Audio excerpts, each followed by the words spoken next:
You're listening to Candid Cannabis Conversations, a show where the title says it all. Here are your hosts, Strain Slayer and Blunt Betty. Welcome back. Thank you for listening again. Candid Cannabis Conversations, episode number 5. And today we are going to be talking about mental health. It's just Strain Slayer and I back in the studios today with you guys. Yeah, I'm glad we had Dawson and Gabby, but it is nice to just be the two of us again. Kind of get back to some more serious topics here, and a topic that's pretty close to home for me, something that definitely I can relate to and something I want to learn a lot more about myself. So I'm pretty excited to talk about mental health today as well. Yeah, I have definitely been touched by mental health throughout my entire life, be it myself or somebody that I loved. I've been raised by people with mental health conditions, and as most of us probably have been. So even if I wasn't living it personally, I was living it vicariously through my parents. I mean, society kind of breeds it, honestly. It's, can't blame anybody, but yeah, it's kind of the reality. I'm not sure that I have some deep story to tell everybody. I certainly, like I said, I was raised by, my mom was only 17 when I was born. So, she was young and she was still a child herself. And that alone made things very, very difficult. She did her very best and she was a great mom, but things were still difficult from a mental health standpoint. She dealt with a lot of depression, maybe some ADD. Absolutely, probably ADD, maybe possibly some autism spectrum disorder that runs in our family. That's also a possibility in there. So that really affected my life. And then absolutely depression throughout my teens and really throughout even my childhood. But I remember on my birthday one year when I was maybe 8 years old, it was raining really bad. And I spent the day in my room crying. And I remember thinking that because it was raining on my birthday, that it meant that I was going to have a terrible year. And I remember a lot of things like that happening to me as a child, a lot of crying and making up these scenarios in my brain. Right. So yeah, I've definitely been through the ringer and been through medications and mental health counselors out the yin yang and all kinds of things personally myself. Yeah. I can definitely relate. I've tried to avoid all of the medications and counseling and things like that, which may not be healthy. Not sure everybody will agree with that decision, but I've realized early on that I had some form of mental health disorder, whether it's depression or, whatever you want to call it. But I actually hated the way I looked as a kid. I would look at myself in the mirror and think, oh, this isn't what I'm supposed to look like. And that's a thought that I remember now. And looking back, that's definitely a sign of depression, whatever it may be. But luckily, cannabis has really helped me a lot. I've been through some traumatic events, and cannabis has always just been there to help me. Again, I don't judge anybody. I don't knock anybody who does use pharmaceuticals or anything like that. I think it's definitely important for some people. I also just see the backside of that, the darker side of what pharmaceuticals can do and what antidepressants can do. For me, I've tried to avoid that. So far, it's worked out great, but we definitely need to do more research, and that way we have a better understanding of what types of cannabis or terpenes or what it is specifically that's helping us so we can better treat our symptoms. I did not watch Sopranos with everybody back in the late 90s and early 2000s, whenever that was, when it first came out. Tony and I were behind the curve on that, I guess. Still haven't seen that myself. Yeah. Well, it may not be everybody's cup of tea. It is mobster and violent. And it sounds like my cup of tea. There you go. But I think I had a realization.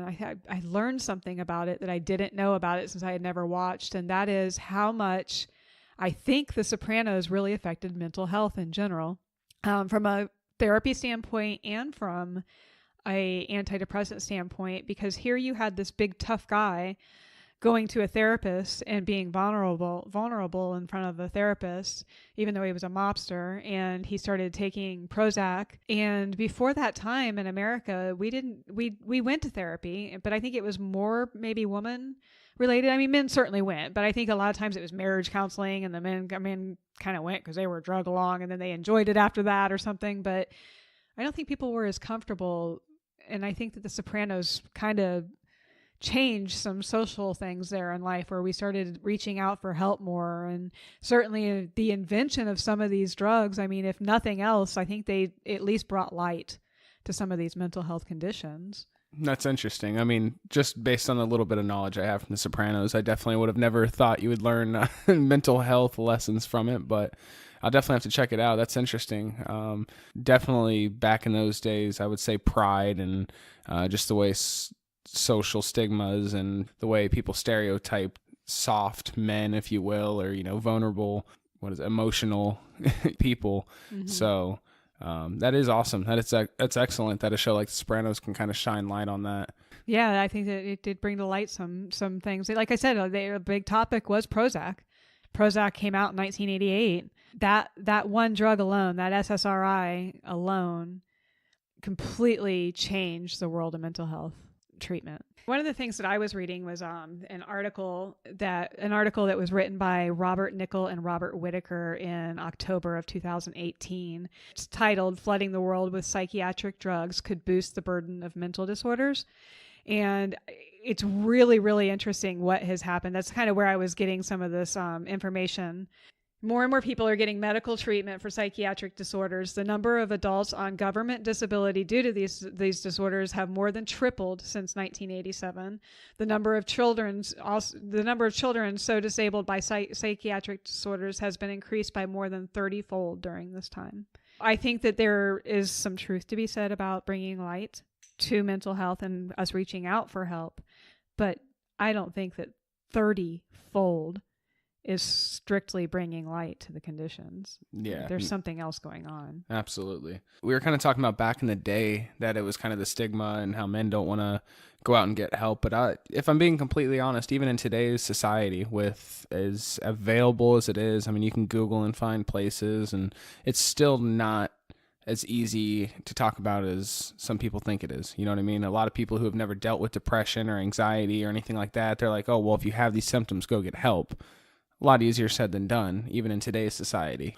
There's certain things you worry about, or you don't want people attaching certain stigmas to it. So I think it's important that we talk about it openly. I think that there's a lot of alternative treatments that need to be discussed on the subject. I think the way we treat it right now in the United States is kind of sickening. Just kind of shove pills down everybody's throats, and that's their cure to depression. Another thing is just societal behavior, just the way we're structured.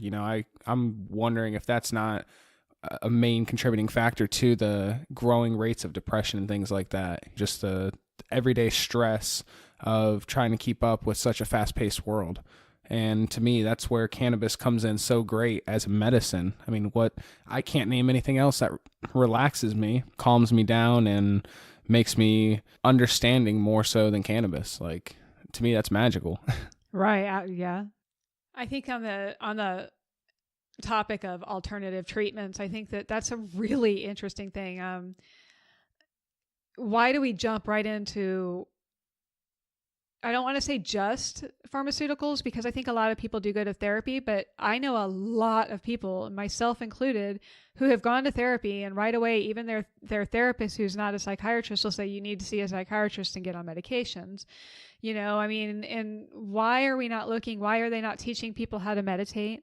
Why aren't they teaching people about Tai Chi and like how relaxing that can be for the body and how good it is for your energy? And I read something yesterday about, it was people with PTSD had job coaches. So somebody that their job was to help them and to encourage them, not just find a job and then ditch them, but they actually helped encourage them to have the bravery to get back out in the world again, and stuck with them while they were in that job as their therapist during that time for job related problems. That's amazing. That's what a great thing that we can offer to the world. But why aren't we doing more of these things instead of just turning to drugs right away? And I don't want to make it sound like everybody turns to drugs right away, and I am not knocking anybody who goes that route. I've been on that route. I know people on that route. I know people who, in my opinion, I think should be on that route, and they're not. But I think that we need to have more encouragement from our healthcare professionals and our physical doctors as well, to try these alternatives. Yeah, our peers also. I mean, the more we educate each other and the more we shine light on some of these alternatives, it might sound ridiculous to some adults out there, but coloring. I'm a grown-ass man with a big-ass beard, and I will sit down with some coloring books and some Crayola crayons and color my ass off. And if you want to talk about some anxiety relief, you want to talk about, just kind of getting your thoughts all organized in your head, coloring is some serious meditation. Like that's, I think for PTSD, for depression, anxiety, for a lot of these things that a typical doctor would just go ahead and prescribe you some medication for, you might be able to work out to some degree with coloring, meditation, and maybe a fat joint. Yeah. And I think to a lot of people, cannabis is an alternative method or whatever, an alternative use of or dealing with your depression, your mental health conditions. But it shouldn't be an alternative. It should be a mainstay. It should be maybe go to this after you've tried these other natural things, such as meditation or whatever. And if they don't work, because for a lot of people, these things aren't going to work. A lot of people are in deep, deep states, and no matter what they try, even pills sometimes are not going to help them. But at least try everything that you can. Right. Why is cannabis the alternative? Like, aside from just drugs, I mean, it does seem that way. But in reality, a lot of doctors will sometimes come at stress levels and diet. And, they address those things before going to medicine. But I feel like cannabis could be right there in that list. You can talk about diet, stress, cannabis, along with other natural herbs and remedies and things like that, and then go to some sort of a pharmaceutical. Right. And unfortunately, in today's world, it's like we're doing it backwards. And that's pretty detrimental. Yeah. I think it's beneficial, obviously, like you said. I'm not knocking anybody who uses pharmaceuticals. I think it's a necessary evil in today's society. It has a role in society. It has a role, yeah. I'll be nice about it. There's studies that are showing, these long-term medication use of these antidepressants and these antipsychotics are showing that they're not effective. The reality is, short-term they can be, but even in some short-term studies, they're showing that even 2 months of use can alter the brain. Even 2 months of use can alter the brain. Now, the big question here is, does the risk outweigh the benefits? If the stress levels are so high, and if your mental health is so severe that it is affecting your life that deeply, then you need to make that assessment and decide what's best for you. SSRIs are causing a biological change that often leads to persistent dysphoria, a state of profound unease and dissatisfaction. That's what they're finding with people that are taking these antidepressants. In just 2 months of use, they're saying that that's even possible too, which, it's pretty alarming. I've never heard of anything even slightly detrimental in people that I know have smoked cannabis their entire life. You know what I mean? I see people who've smoked cannabis their entire life. They're totally sharp. They're totally happy, fully functional. That's something definitely to worry about. I did reach out to pharmaceutical antidepressants, and I was on them for 6 months, and I attribute to them turning my life back around in that short period of time. 100% in that period, combined with therapy, I do believe that is what I needed. I have since been on antidepressants numerous times. Up until maybe 5 or 6 years ago, I have been on countless different types. Countless different types of doctors have written me prescriptions for antidepressants for different types of conditions. And looking back over them, I don't think that any of those pills ever helped me in any way, shape, or form since the first time. Wow. That's insane. Like I said, I see their role, and I definitely can see how they help people. I just think they should be a secondary or a third option coming after diet, stress levels, cannabis use. We can start moving on to pharmaceuticals and antidepressants, things like that. But interestingly enough, cannabis is the number one psychoactive substance used in the general population in the United States, aside from alcohol and tobacco, which are, fully legal. Yet most doctors are still not considering it as a potential treatment option. And why is that? Why are doctors still not even considering it, even though it's one of the most active things? In fact, I was reading a study, mental health patients ranging from depression, anxiety, schizophrenia, bipolar, whatever the case, are 7 times more likely to use cannabis. And so, with that alone, why do doctors not look at those statistics and at least realize that, hey, obviously a great number of people are getting relief from this. Maybe we should consider this as an option. And I think our doctors back before Prohibition did consider those things, not just mental health, but an array of conditions. And because of prohibition, we've lost all of that. There's just so much loss that's going to take us forever to regain. That is true. The research and... I guess if you look at the pharmacopoeia, I think it was like 1890 or prior to 1900, it was a great percentage, like a great deal of the medicines in the U.S. pharmacopoeia had cannabis in some way, shape, or form in it. A lot of cough medicines, a lot of antidepressants and things like that. They actually were using cannabis, and it was in the pharmacopoeia. Prohibition completely wrecked it, and politics and crooked politicians have kind of skewed all that. So right, and we don't know what the long-term effects of this are. I mean, there's a lot of evidence that is pointing towards our body is being deprived of cannabinoids that it needed, the cannabis that it needed, and the hemp that it needed, and the animals that were eating that, and we were eating the animals, and is that affecting some of these chronic health problems that people are having? These chronic mental health problems. Depression is on the rise, anxiety is on the rise. All of these things are on the rise, and how much did that affect that? Did it? We don't know. It's going to take a lot of research to find out, and I'm not sure that it's ever really going to help us to find out, except for moving forward. We know that we need this in our bodies. Until these studies are done, and I do have faith that they're going to be done someday, hopefully soon, we still have to have this option. We have too many people that are getting benefit from this to tell us that we cannot have access to this as a potential medication to help us. It's you can't tell these people that have been in war situations, that have been shot or have shot at other human beings and worse, that smoking a joint is too dangerous for them. I mean, more research is needed, but it is nice to see that most states are now including PTSD as one of the main qualifying conditions. Here in the state of Florida, they included it, and many other medical states have included PTSD. So I think enough veterans, enough patients are speaking out and coming together and letting people know, like, hey, this is a medicine. It is working for me, and it's safer, it's healthier than the pills that the VA is happy to push down my throat. So, and that seems to be the reaction that I hear. I have a family member who was in the Vietnam War. He has always used cannabis and has said other people drink and that's how they deal with it. And other people take medications and antidepressants, and that's how they deal with it. This is my medicine right here. And I mean, I remember when I first met him early on, him saying that. Now his joint rolling has left something else to be said.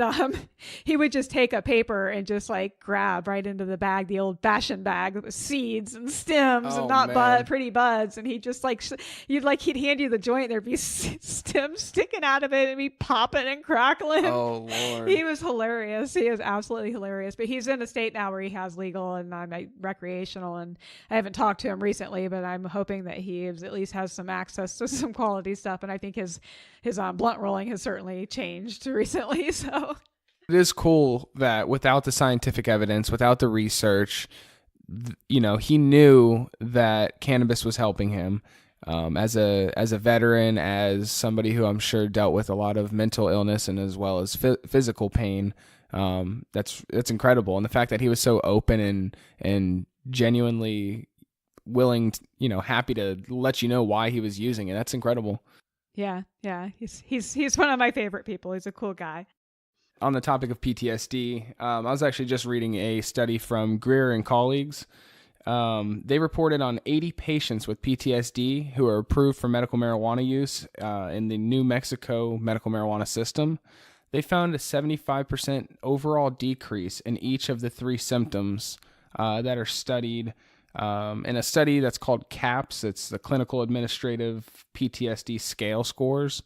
So basically, these 80 patients, they all were medical cannabis patients in New Mexico. And with the use of their medical cannabis, there was a 75% overall decrease in each of the 3 symptom clusters, which are re-experience, hyperarousal, and avoidance. I mean, it's a pretty small study relative to the study sizes we really truly need, but a 75% decrease across the board, that's pretty substantial. It's time for the review of the week with Strangeslayer critiquing the best medical cannabis Florida has to offer. All right, today's strain review is going to be another Move product. Today I'm going to be reviewing Move's Shatter Sour Apples. This is a 1 gram piece of shatter. It is a sativa dominant hybrid. Really heady, really euphoric, uplifting strain. Beautiful piece of shatter. Excellent clarity. Perfect consistency and stability. Great taste. It's actually really sweet, kind of like a juicy apple taste. Really crazy terpene profile, especially for Move Shatter. The terpene profile actually stood out pretty strong, so I was pretty impressed with that. Great strain for anxiety and depression. I can say this is probably one of my favorite wake and medicate strains.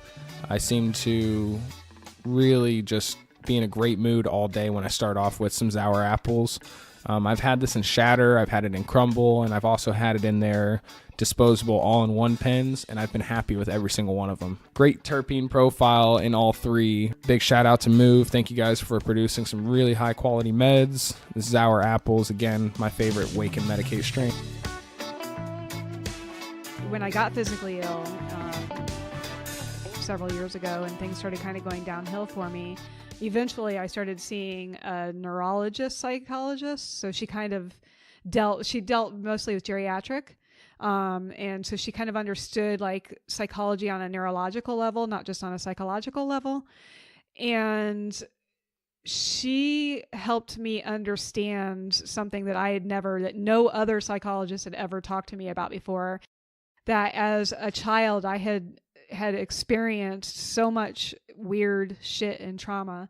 I was internalizing all my anxiety so much that it was ripping me apart from the inside out. I am really lucky that once I am made aware of something, it's usually pretty simple for me to move on from it.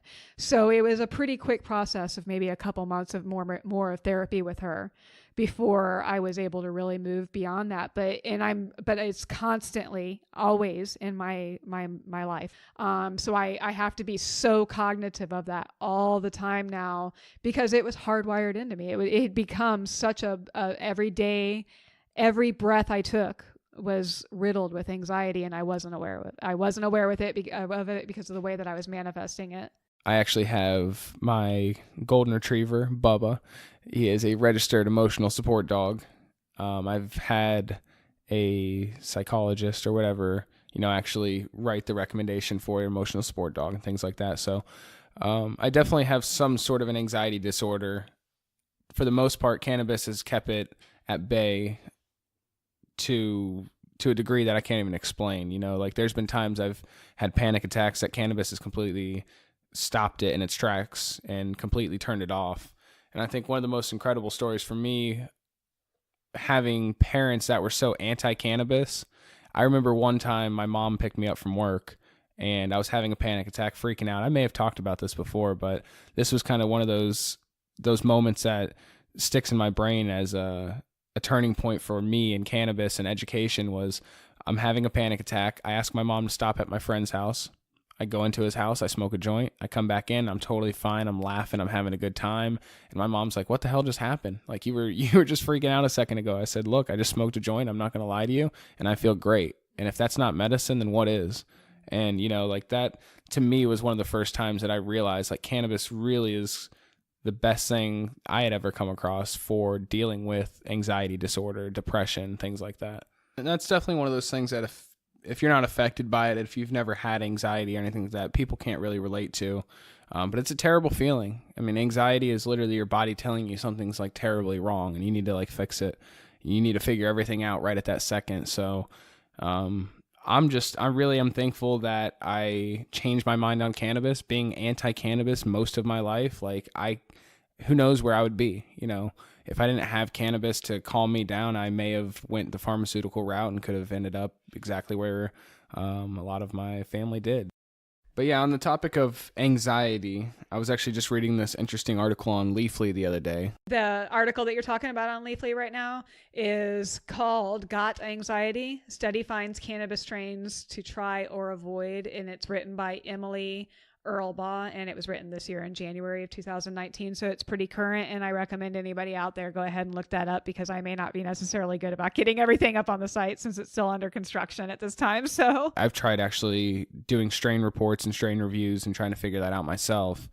And something interesting that they came up with was that it seems to be specific terpenes that are actually more beneficial for anxiety, more so than indica or sativa or whatever have you. You know, it really wasn't those indications. It was the terpenes.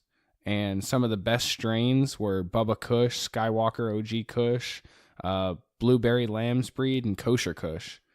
And what they found was in most of those strains, they were high in trans-neurodiol, which is a terpene, which is actually found in a lot of natural plants other than cannabis, such as jasmine, tea tree, and lemongrass, which, you know, they already use in a lot of healthcare products. So yeah, a lot of those things are associated with relaxing already. All those things are Absolutely. already. So it's funny how human nature, I don't want to say human nature, animal nature, we are animals, kind of know what our bodies need instinctually. People who are a lot more in tune with their bodies, and cultures that are a lot more in tune with nature, and natural healing herbs and things like that. I think as we study strains of cannabis, I bet the strains that we are finding that alleviate certain issues would be right in line with those certain cultures that use certain plants that are high in the same terpenes, like we're finding with that. You know what I mean? Yeah. Well, I think specifically in the article that you were talking about, it even said that a lot of those strains came from some region of Asia, I do believe.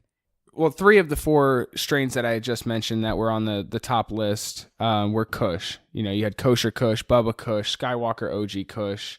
So 3 of the 4 were Kush strains, which are found in the Kush mountain range of Central Asia. Wait, there's a whole Kush mountain range? Yeah, the Kush mountain range. I've never wanted to visit Asia before, because it always seems like a little too foreign for me. But now I might be interested in visiting Asia, and I want to go see Kush. Let's go hike the Kush mountain range Kush in hiking. Central Asia. I like it. Yeah. And you've Kush hiked in Colorado, but that was a totally different meaning. Oh, I was blunt hiking there. Oh, okay. So honestly, and this is probably more for a relaxed conversation, but literally and it was therapy for me. When I was in Colorado, I went through some traumatic shit mentally, and you know, I was dealing with some things. That was therapy for me. It was hiking. I'm not kidding. Some days I would sit down and break down an entire ounce and roll it into blunts, and like my therapy would just go blunt hiking, and I would just keep lighting blunt after blunt and hike up a mountain, take some pictures at the top, always had my dog with me, and then hike back down. Like that to me was the best antidepressant, anti-anxiety. Like I looked forward to that every single day. Like that was the best form of medication. You know, on the topic of alternative medicine, like hiking, Colorado knows, like doctors in Colorado know, like it's no secret there. Hiking has some serious medicinal value. Something as simple as I take a hot bath every single day, and that hot bath to me is vital to my mental health care. It is self-care for me, because it's when I can either shut things down or dwell on them if I need to. Sometimes I cry. I mean, I know that's kind of a weird thing to say, but sometimes I cry through my whole bath, and sometimes it's because I'm grieving over my dad that I lost over a decade ago, or maybe it's because I'm upset about something current going on in my life, but it helps me process it during that time. And sometimes I'm happy during that time, and I'm just relaxed, and it's like, oh, I got Epsom salt and lavender going on. I just smoked a nice blunt before I came in here. Life is just like relaxed. So it just depends, but that is my time, and that's my self-care. And it's healthy. It's not popping a pharmaceutical medication to turn off and to block those emotions. You're dealing with them in a healthy way. And that's something I realized with cannabis is as stressed as I get, or even in the middle of a panic attack, when I use cannabis to help me with the anxiety or the depression, it's not like I just completely dole out and forget that I have these problems. It helps me realize how I can deal with these problems, and it puts me in a more level state of mind, which I feel like a lot of general pharmaceuticals don't do. It's really just kind of a numbing or a blocking of feelings or pain, or, you know, it's not really, they're not really dealing with the issue, where cannabis kind of gives you that introspective feeling, and you're just kind of more aware of what's going on. And to me anyway, It's therapeutic. It's my form of my therapy. So. And I think, not to harp on it, but I brought it up last week when one of the things that we talked about was anxiety pills. And you don't have any personal experience with that. But nonetheless, I do, and a lot of people do.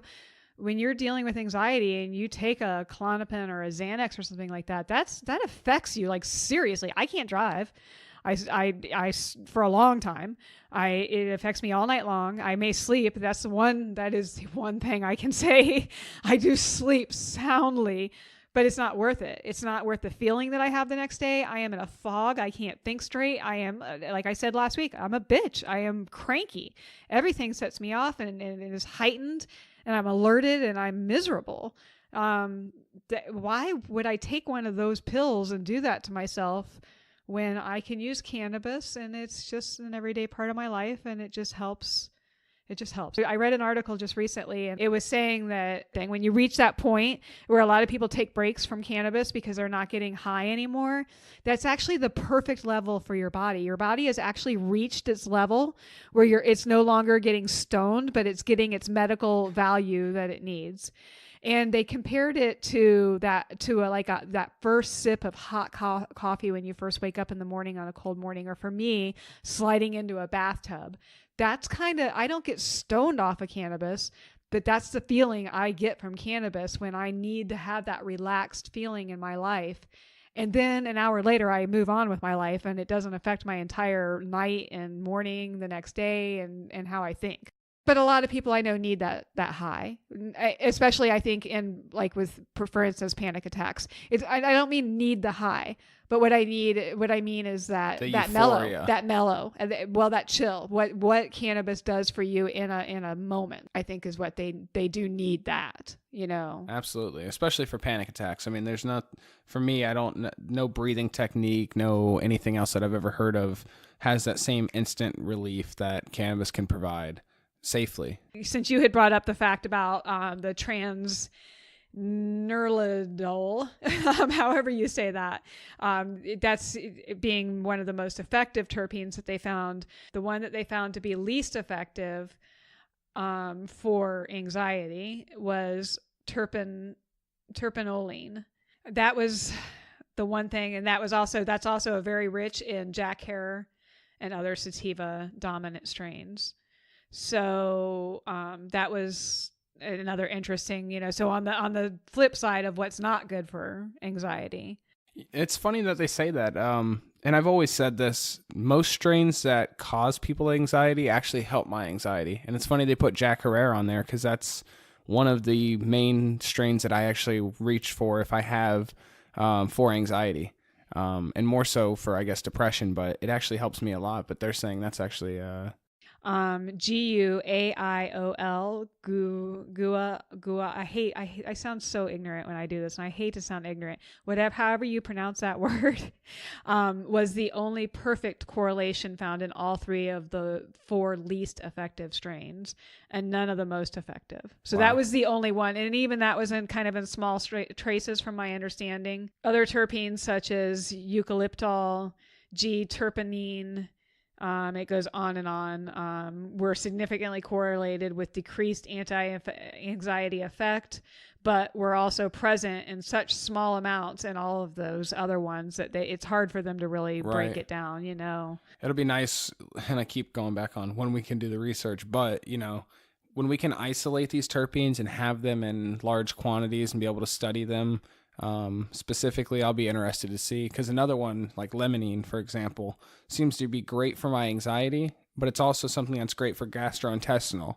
And so my theory is, the limonene is actually just good for the gastrointestinal issues, but there's also links to stomach issues and anxiety and depression. So it's almost a domino effect. The limonene is helping the stomach, which is reducing the anxiety, which is helping, just kind of a chain of things there. So there's a really hot topic on the news right now. I'm not going to say the person's name because I don't think they deserve to have their name said, but he's recently written a book, and it is a Reefer Madness repeat.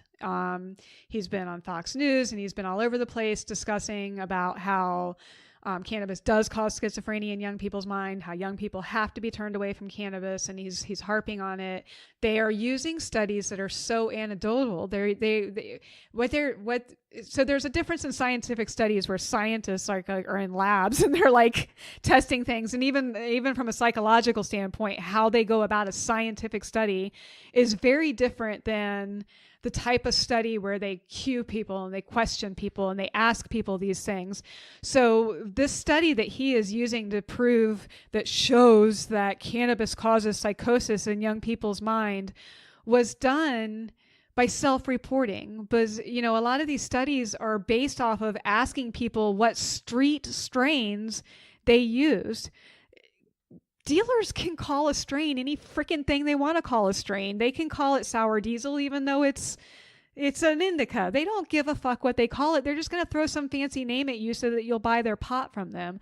So if you're self-reporting to a study that this particular drug gave you this particular reaction and it caused psychosis, that's not proof. That's not something that you can say this definitively does cause psychosis in people. No, absolutely. And that's kind of like the study that I was talking about with Shuli Lev-Ran. He is a scientist who at first, he was doing some studies out of Ontario, I believe it was, and they did a metadata analysis, which is basically what you're talking about. It wasn't true in the lab studies. They took data from what people had said, thousands of people questioned, and, they analyzed the data from their answers. And what they found was, an increased risk for depression. But what Lev-Ran said was he realized that there was no follow-up. There was no questions asked about their childhood upbringing. A lot of really important questions that could also definitely be linked to depression or whatever. So Lev-Ran followed up with those same 34,000 patients in 2016, I believe it was.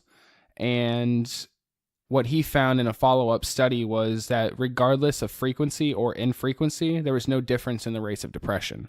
So once you dive into it a little bit more, once you do a little more research and consider more factors, I think these studies that they're doing can be easily discredited with further research. Really. Right. I think that there's a huge story out in the news. Came out March 20th. NBC News put it out, but I think there's been some other studies that have put it out there. And it's regarding Adderall and how it affects adolescents.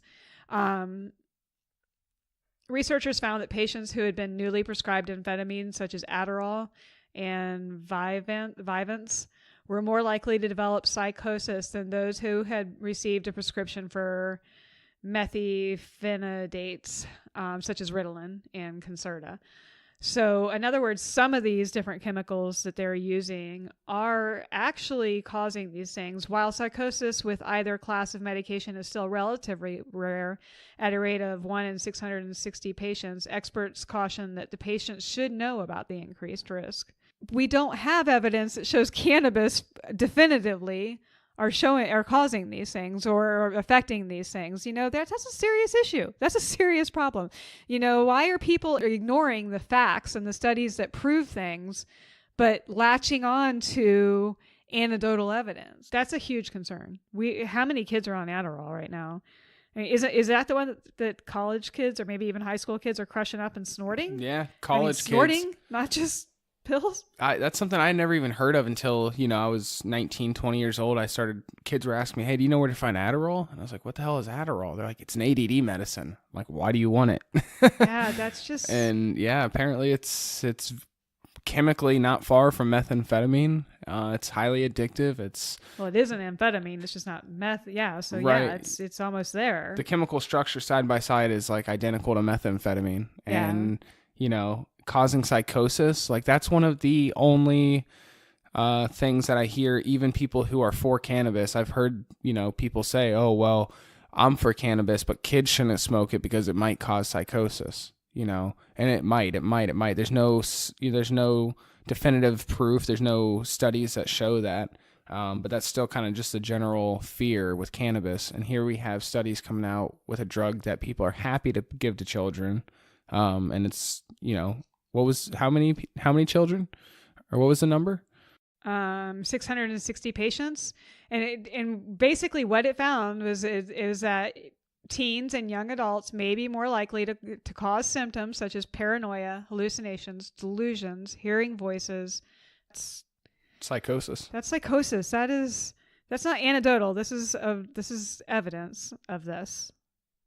It may be somewhat rare, but when you have that many people, how many million of people are on Adderall? Rare can still be hundreds of thousands of people sometimes. I mean, and you're only talking about one potential side effect, one thing. Think about all the other stuff that comes along with that. There's other potentially dangerous side effects, the addiction, the suicide increase, suicidal thoughts, or just overdose in general. Taking too much of it can kill you. Can't do that with cannabis. I'm happy to tell you right now, if you could die from an overdose of cannabis, as Strain Slayer, I would have done it by now. I mean that. I mean, I've consumed well over 1,000 milligrams several days in a row of cannabis. You can't do that with any other drug that I can think of. I'm not suggesting that we should use cannabis to treat children that have ADHD or ADD or, whatever. What I'm suggesting is that maybe instead of jumping to the conclusion that cannabis might cause psychosis, so we should really be afraid of it and avoid it, we should understand and look at the facts on the table that for some people, these Ritalin, the other type, Adderall type medications are causing psychosis. Hands down. No question about it.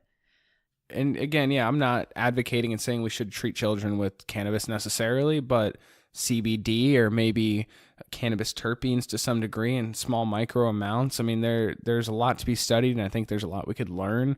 But I think that should be something we look at first before Adderall or even Ritalin. I don't know what the study is on Ritalin, but I can tell you that I know kids that took Ritalin growing up, and they will all attest that it is not something that they ever want to take again, and they wish they had never taken. I've heard that from many, many patients. Over and over again. And I know it's helped a lot of other patients, and that's great. But again, with the potential side effects, the risks, and the addiction, and the other things like that, it's just, I don't understand how society still accepts that as a potential, treatment before an all-natural herb. There is no reason that we can't treat children with cannabis, even THC products, if that's what they need. But just like we've been saying with all the pharmaceuticals, that shouldn't be the first thing that they jump to. If there's other, methods that they can try that may be effective to them that's safer, then they should try those methods first by all means. But if it comes to the point where, cannabis is the answer to that condition, and for that particular individual, I don't care. If they're a child, that's the parent and the child together. They need to sit down and talk about their condition and what's going to help them. That's not society's decision. I think this is probably a good place for us to take a breath and wrap up for the day.